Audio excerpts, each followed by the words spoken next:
Hello and welcome to Scotland at 7, or should I say 9:20. Our show was initially delayed as we finished off a video that we'll be showcasing today, and then got further delayed again from its 9 p.m. time by audio issues. Our mics didn't want to work. But we're here now, and today's episode will be dedicated to our interview with Andrei Sannikov, who was in Edinburgh last night, marking the UK premiere of his documentary titled This Kind of Hope. Andrei Sannikov is a Belarusian opposition leader. In 2010, he ran in the presidential election against President Lukashenko on a campaign of enforcing democracy and freedom for Belarus. When it was announced that Lukashenko won the election with 80% of the vote, protests broke out and opposition leaders joined the protesters, leading to their arrest. Andrei Sannikov was amongst those arrested, and upon release in 2012, he'd felt like his life was endangered by staying in Belarus, forcing him to flee the country. Despite this, he has continued his efforts to bring democracy and European aid to Belarus, which is the driving motivation behind this documentary. The documentary follows Sannikov from his time working in the Soviet Union to his political efforts today, featuring his fight against nuclear weapons, his battles for Belarusian democracy, his brutal and humiliating time in prison, alongside his family life throughout it all. We met with Mr. Sannikov yesterday and recorded the following interview. We're at Summer Hall in Edinburgh, and I'm here with Andrei Sannikov, opposition leader in Belarus. Andrei, would you just take a moment to introduce yourself to the audience? Tell us roughly about yourself, maybe starting with your time working in the Soviet Union. Well, my name is Andrei Sannikov. I was born in Minsk, lived all my life in Minsk. I never thought that I would be pushed to leave my native town. Well, I'm career diplomat, you might say so, because I was started to serve in the foreign ministry of Belarusian Soviet Socialist Republic, and then after the collapse of the Soviet Union, I was working for the Republic of Belarus, independent state. So it is, I resigned from the position of Deputy Foreign Minister in '96, before the referendum, and I always stress that before the referendum, that actually allowed Lukashenko to usurp the power. Why I stress? Because I wanted to produce some kind of impact on what was going on, because I saw the direction towards which Lukashenko was steering the country. After that, I immediately started to work in the opposition, although I didn't have any plans when I resigned. But then I participated in many meaningful groups and centers, creating human rights initiative Charter 97, later civil campaign European Belarus, on the platform of which I was running in 2010 against Lukashenko. So, and the usual fate of the candidate against the dictator, you run in the political campaign, then you go to prison. That's what happened to me. Right. And after being released from prison? After being released from prison, I was threatened because me and my friend Dmitry Bondarenko, we didn't even think about keeping silent. We gave a press conference, although we were advised not to do so, 2 days after we were released.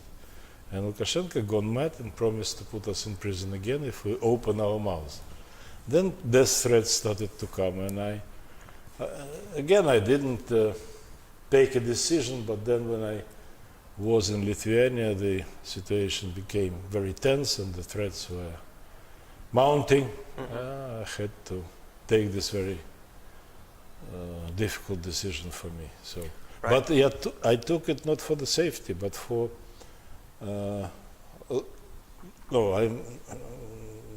for the safety, so that I could work. Right. So that I could continue to work.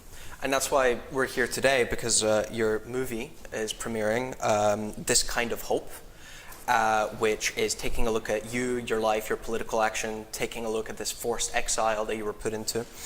Could you tell me a little bit about the scope of this movie. I see in the trailer you mention how family life has been impacted with your forced exile, how you're continuing this political campaign. What would a viewer see in this movie? Where does it start? Where does it end? What's it about? Well, I was lured to admit the group of cinema people into my house because initially it was meant to be the movie about several people, several maybe events, but then they were cutting out everything that they considered not important. And, the group was international. The director is Pole is ethnic Pole, who was living in Syria. That's where he saw the dictatorship with his own eyes. Then he had to escape from communist Poland together, his family rather, not him. He was too young. From Poland under the communists, and they went to Switzerland. Switzerland is a rich country, but the life of refugees is not a very sweet one. Okay. We spoke with Pavel Sichik, who is the director, about it, and they went through their own humiliation there. Then the cameraman, who is a very high professional, I would say, is from Germany, Daniel. So then the sound operator is from Poland, okay. Belarusian by origin. Then the composer is from Switzerland, and it's a very interesting and rare case, I believe, that the music is the original score for the documentary. You don't see much of the original scores used for documentaries. One producer is from Switzerland, the other producer is from Germany, but former East Germany. So right. He also. So you see, the people there were.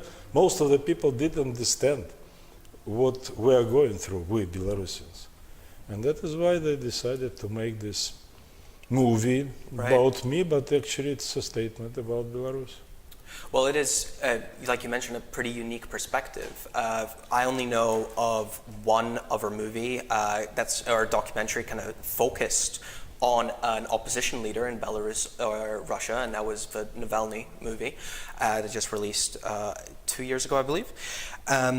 So just talk to me a little bit more about like the focus. I assume you were interviewed quite a bit for this. What kind of stuff do you end up talking about? What is the focus of the movie itself? I must correct you. I think Navalny movie is not about Navalny himself. Oh, sorry. It's about investigation of his poisoning. Okay. And that is why it is a brilliant movie. Okay. It is a very good movie, but that's what I was lacking.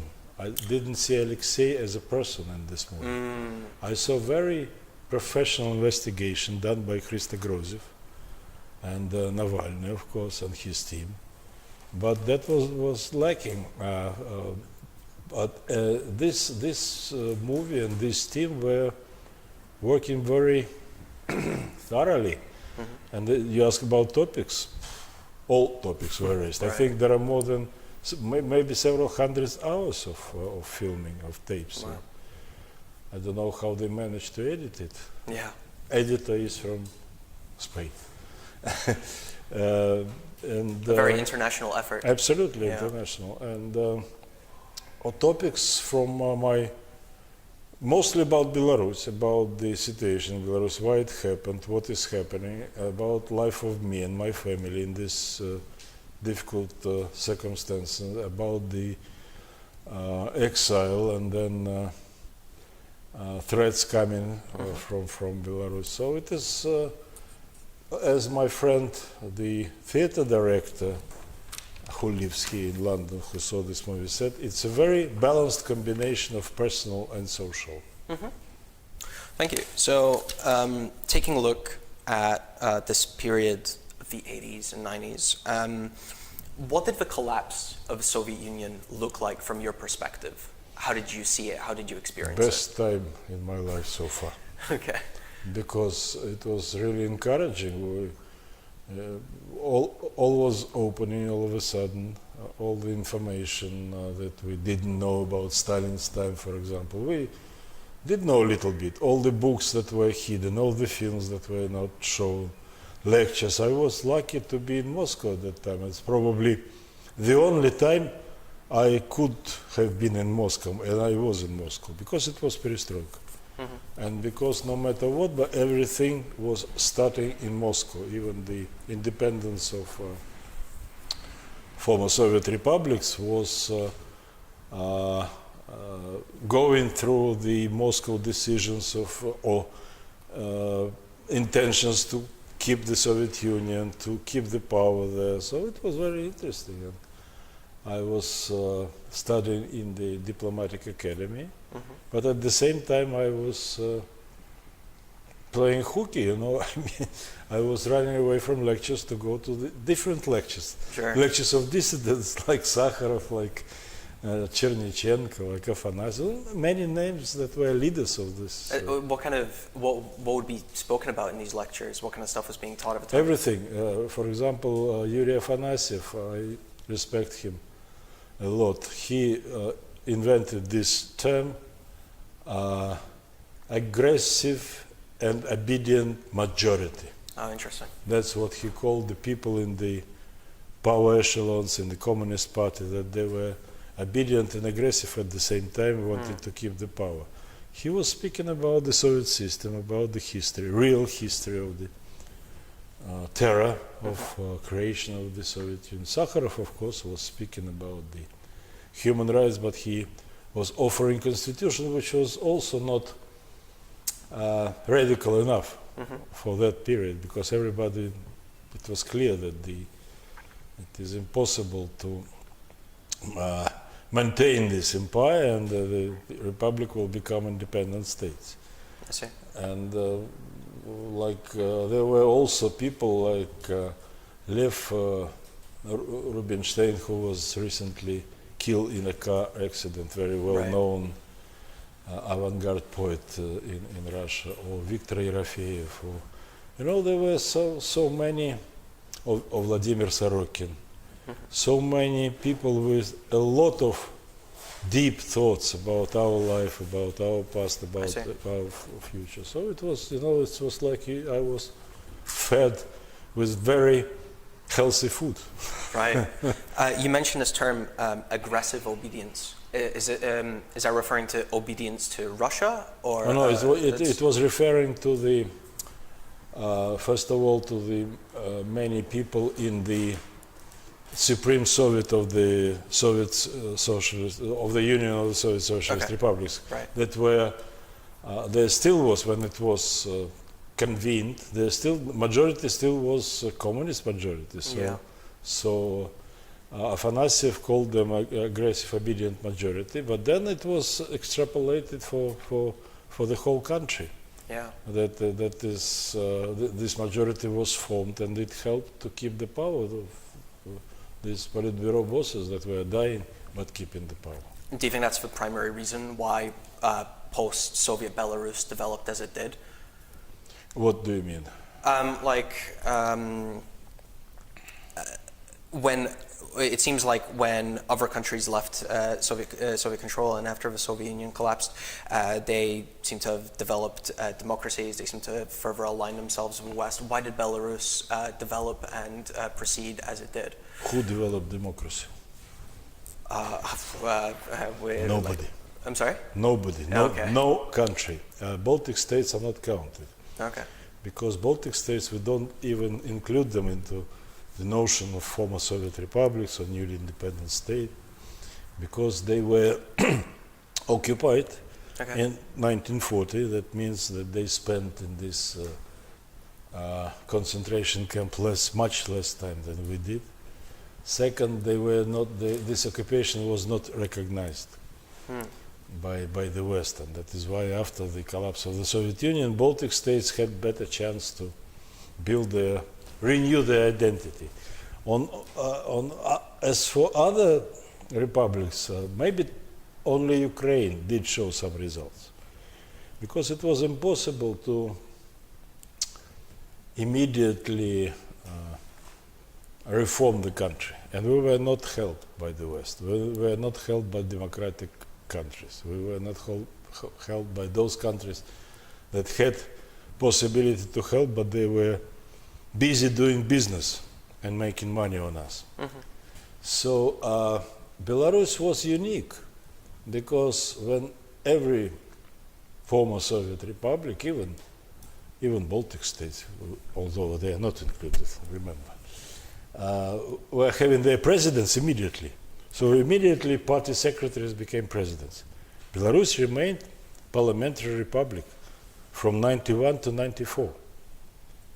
There was no position of president. There was head of state, Speaker of the Parliament, Stanislav Shushkevich, Prime Minister, Vyacheslav Kebich, but no president.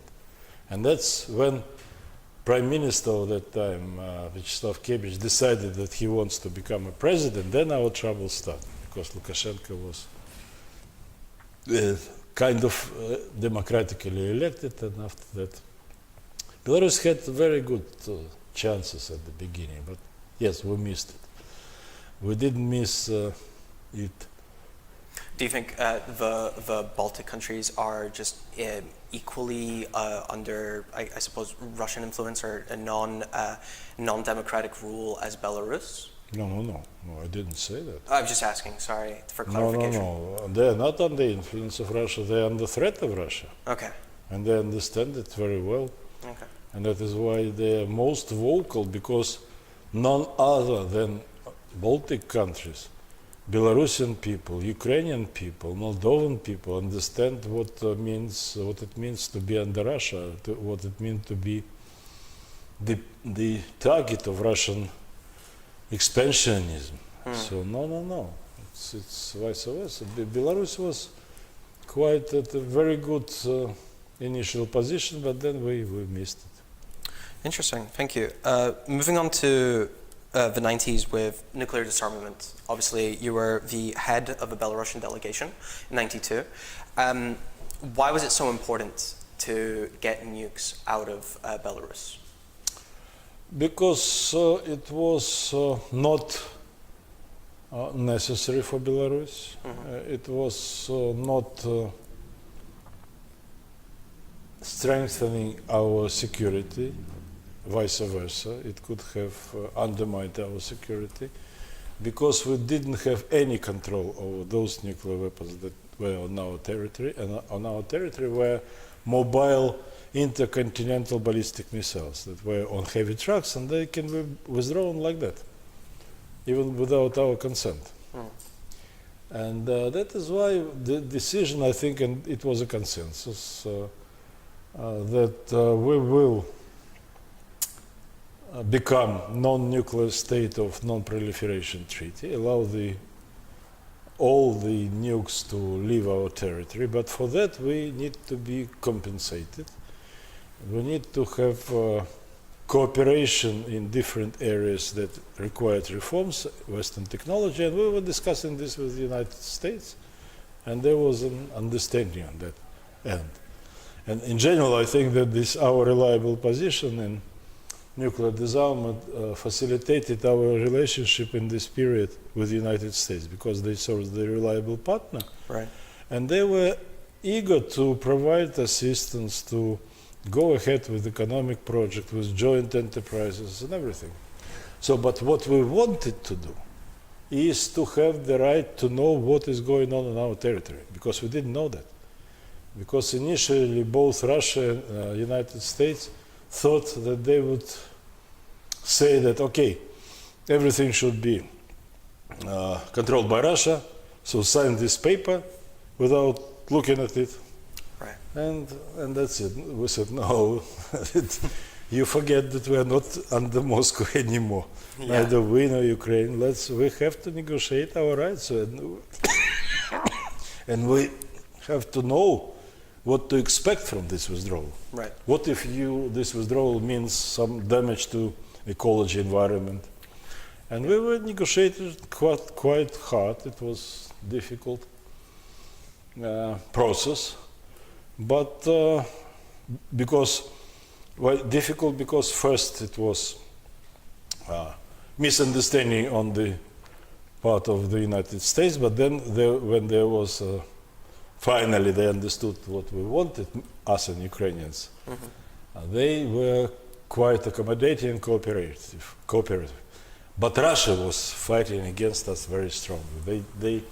They were, you know, it's like there was so much arrogance. Who are you to negotiate with superpower? We told them, you are not superpower anymore.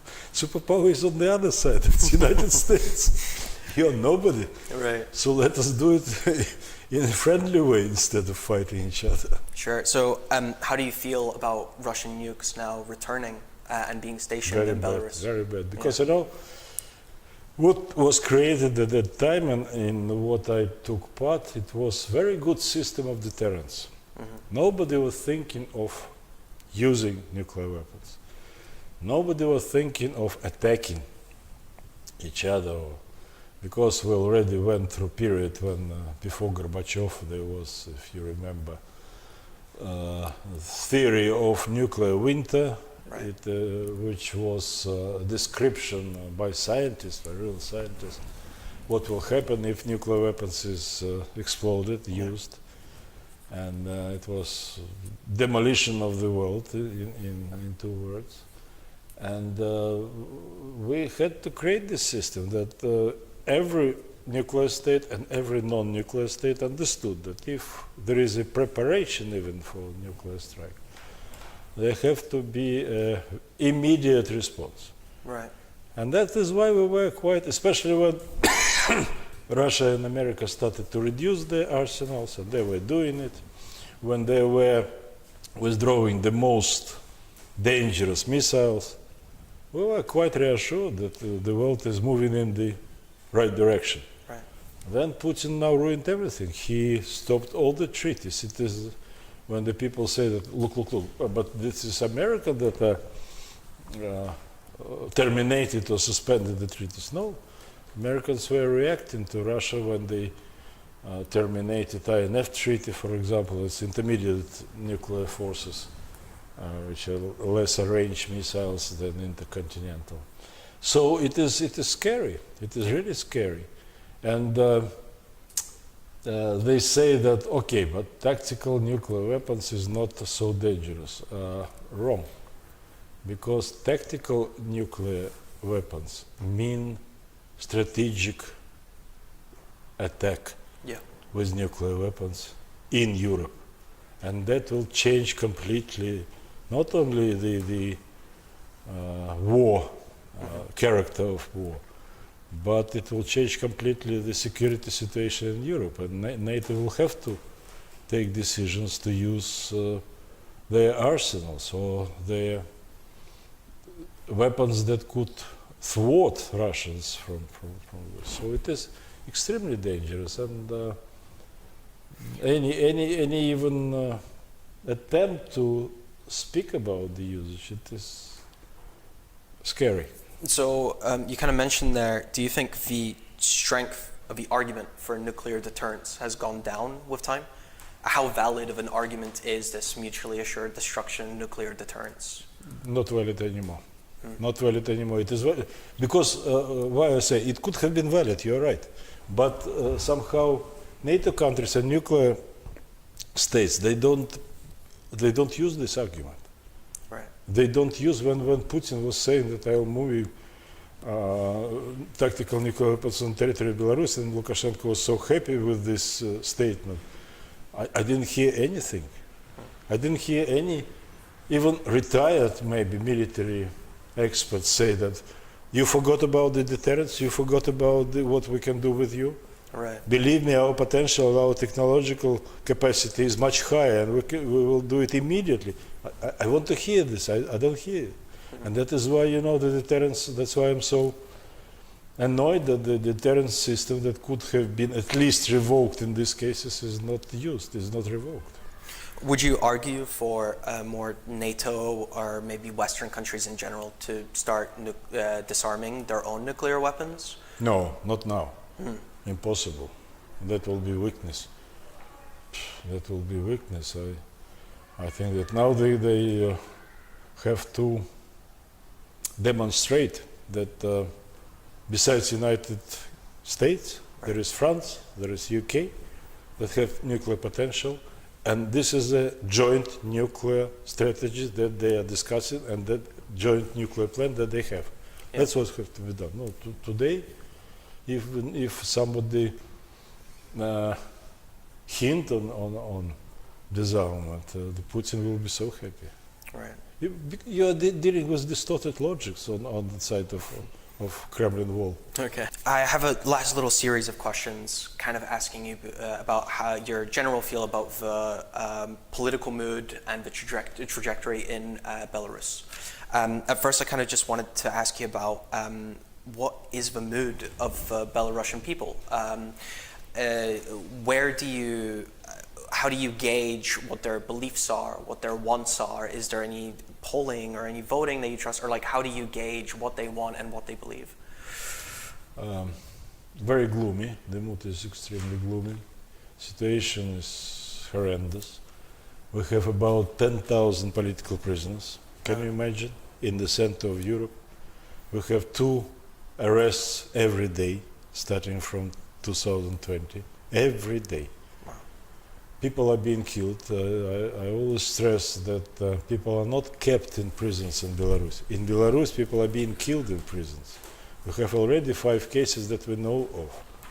We have people who disappeared and whom we don't have any news from over the year, like Nikolai Statkevich, like others.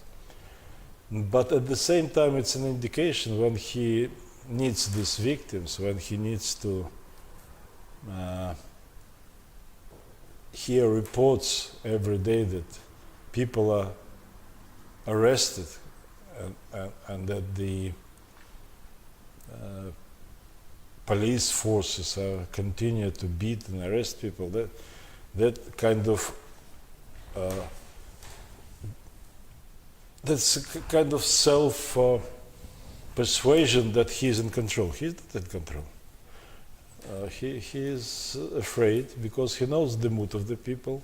And I always refer to my hero, the most courageous lady in Belarus, Polina Sharenda-Panasiuk, who is in prison and whose term was extended twice already. He is in prison already 3 years and still counting. Who, from very beginning, when she was asked if she feels guilty, said, addressing the judge, "Do you feel guilty? You are ruining my country. You are ruining my people. You are the criminal, not me."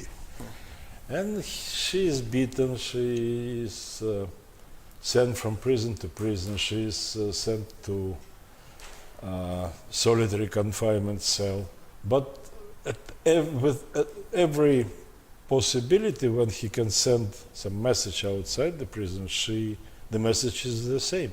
Yeah. Don't surrender. Keep on fighting. We're fighting here inside prison. You have to keep on fighting because. Right. So that is one factor, that there is still very strong morale of our heroes who are in prison now. Second factor, there is the hatred that we saw all in 2020 did not disappear. Right. And it is almost 100% rejection of this criminal gang. So of course situation is now difficult, but Oh, sorry. The hatred that the Towards people Lukashenko. showed. Yeah. Okay. With in a general. flag featured. You've got Yeah. a little pin of the independent Belarus. It's a proper flag, because the flag that Lukashenko used was introduced unlawfully. Right. He changed the constitution again to. No, it's not the proper flag for Belarus, but we are known to create windows of opportunity.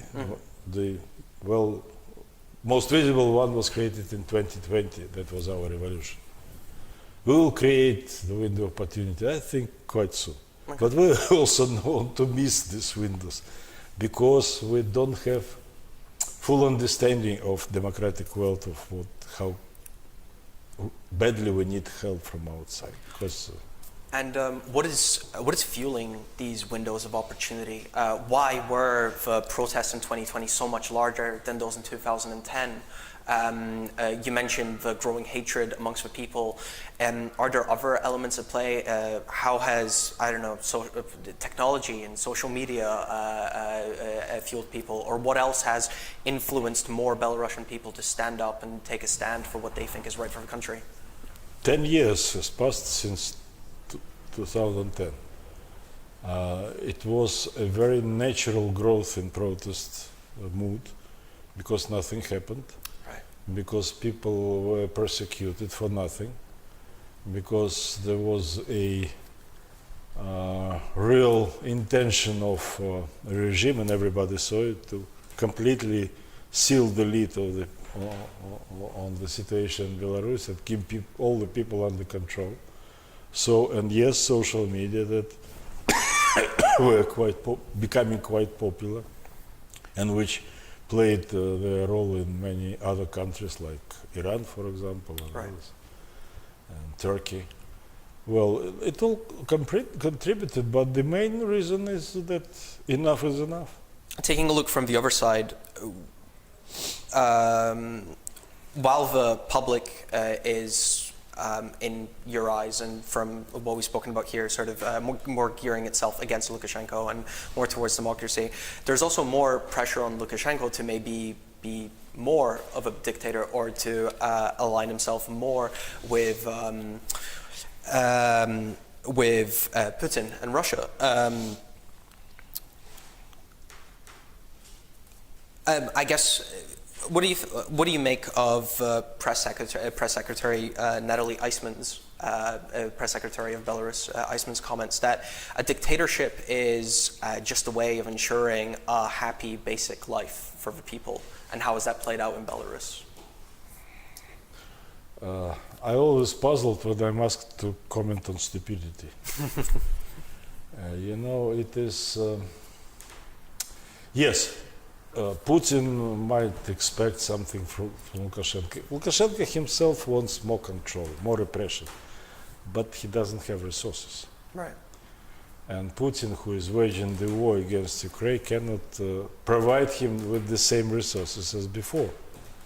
So there is always danger from Russia, coming from Russia, because there is formally this agreement on creation of the Union state, and there is always danger that Putin will order Lukashenko to send troops into Ukraine.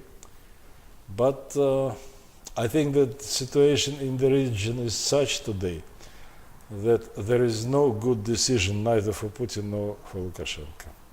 So every decision will contribute to more destabilization, more chaos, and eventually to the undermining of the regimes, both in Moscow and in Minsk. So I think that wishful thinking is okay with them. We know what we have to do, and we have to prepare for reforms in New Belarus. And with that, thank you very much for taking the time to talk to me.